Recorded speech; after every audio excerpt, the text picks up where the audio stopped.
can we come down to the Performing Arts Precinct? Yeah, Performing Arts Precinct status report. Phil?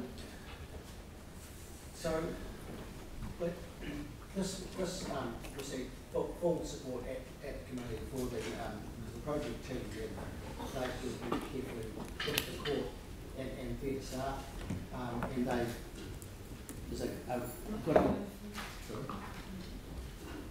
there's a good understanding between the different groups of certainly the requirements of the court, but also the challenges that the court theatre faces. I think the strength is that the staff have worked with all of the main organisations who will be occupying the precinct, and they've talked with them all and worked with some closely. So that court theatre working group, it certainly includes Little Andromeda, for example. They're looking at certainly the feasibility of the plans and important aspects, of course, like the budget, having a sustainable building, and the architectural design and all of those things. Of course, the issue of parking is certainly an important part of their discussions, and that's ongoing too. So you'll see from the report, some of that parking will be planned to be on the site itself and some adjacent. Yes, so you'd like to move that? Yes, I will. And do I have a seconder, Dion? And any questions? Just really quickly, because I thought the court theatre had a definite plan. Because sorry, I'm not up with this, I'm not on this committee, but didn't they have a definite plan, or is this all up for reinvention, or how much is going to change from what we've previously seen? And also, can you explain the parking split thing that's going on now? Because I thought part of it was parking building. Are the staff here?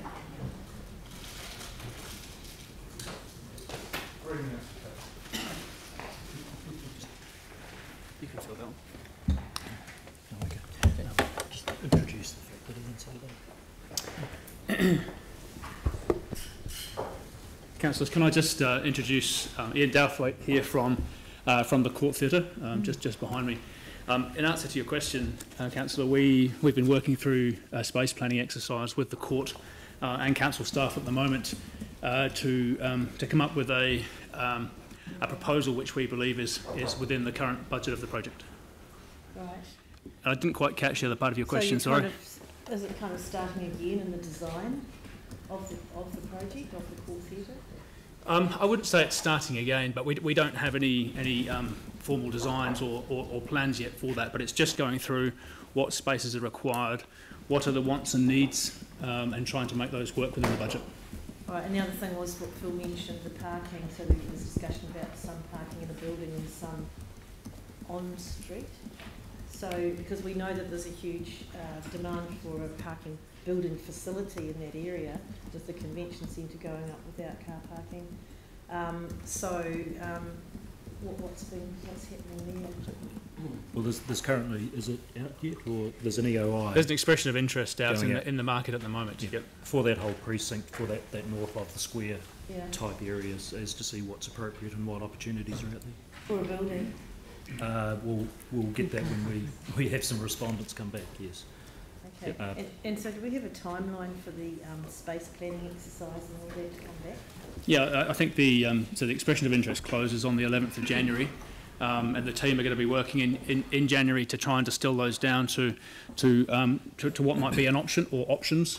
Yeah. And then I believe the resolution is that the staff report back to council in March 2019. So we would hope to build that in with the response back and the feasibility on the performing arts precinct. So are you going to come back directly to council? My understanding is it would be through committee first.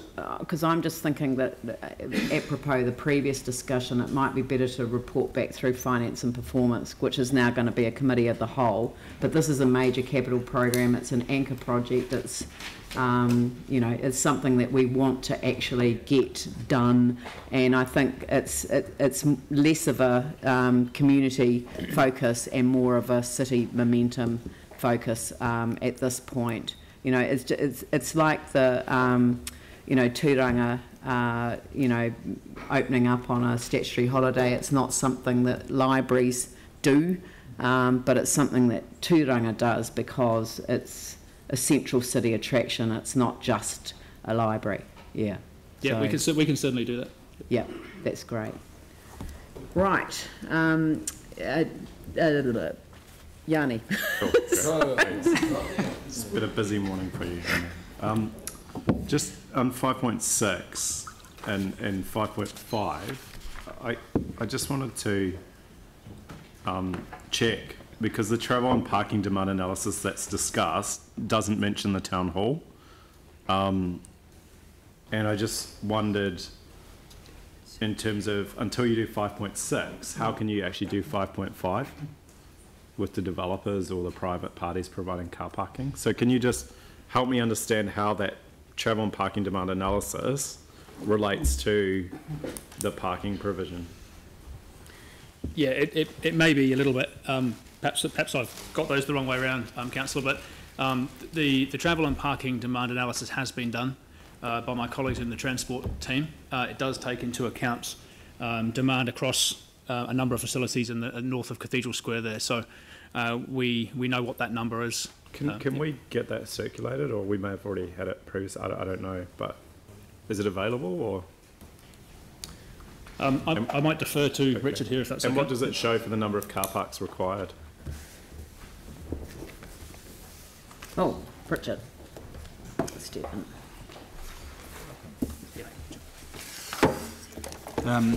Thank you, Madam Chair. Yep, the demand for the area north of the square, which is what we loosely term, you know, which picks up all those community facilities out there, is around 450 to 650 car parking spaces. 450 to 650. Well, the convention centre, the town hall, the Performing Arts Precinct, the Royal, and the courts. Yeah.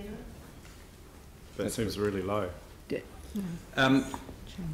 You need to think that these facilities are not all got demand occurring at the same time, though. Yeah. So what you don't want to do is add them all up and come up with a larger number when the demand might be happening at different times of the day. That's right.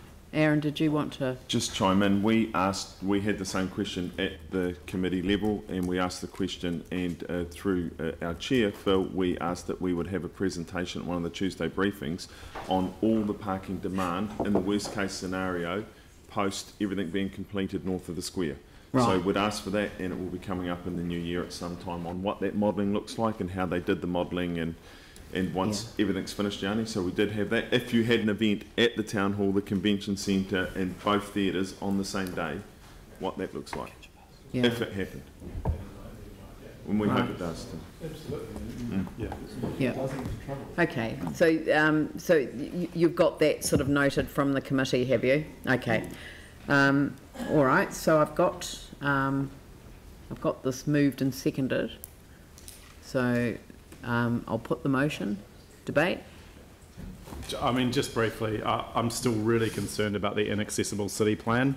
I think if you think about the scale of the traffic generation in this area and the significant road closures that are now being put into place, it is really concerning as to actually understand how people will access this area with cars, heavy vehicles for the spaces that need servicing, buses, etc. So I think it's really critical we get a really good understanding of the travel and parking analysis. The other thing that we need to be mindful of is the residential. There's a lot of residential going in this area that doesn't have car parking, and so we're now being asked to change on-street parking for some developments for local residents, and so the cumulative effect of the lack of parking in this area I think is very, very critical. And I mean, I support this work going ahead, but I think there is a degree of urgency. I'm still concerned that 650 seems incredibly, incredibly low for what will happen in terms of the on-grade sites being changed over to other uses, and then the loss of on-street parking. And I think we're going to end up with a chronic shortage if we're not careful. So I hope we can get that briefing in time to inform any proposals that are coming in from the private sector, or if we choose as council to provide it ourselves, then at least we're informed about what the quantum should be. Yep. All right, I'll put the motion. Dion? I just really want to say that I'd really like this project to get going. If you've seen any of the other projects that have happened and the momentum that that creates in the central city, I really just want to see this actually get off the ground, and I'm worried about project creep and all that sort of stuff. So I just wanted to sort of voice that and say, look, this is a priority for our central city, and confidence that the public sector can actually get what it says done, so that the private sector will actually then follow and actually invest within this part of the city as well. So, I mean, with the convention centre and the town hall opening, there's going to be this gap, and I really want to see it get done. I'm very excited by the project, and the parking issue is very important as well.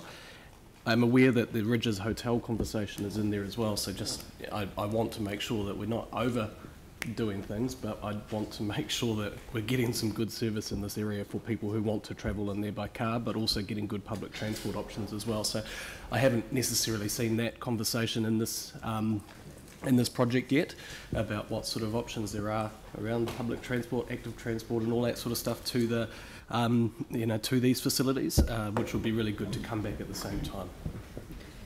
Okay. Get it done. I'll put the motion. All those in favour say aye. Those opposed say no. That's carried. Thank you.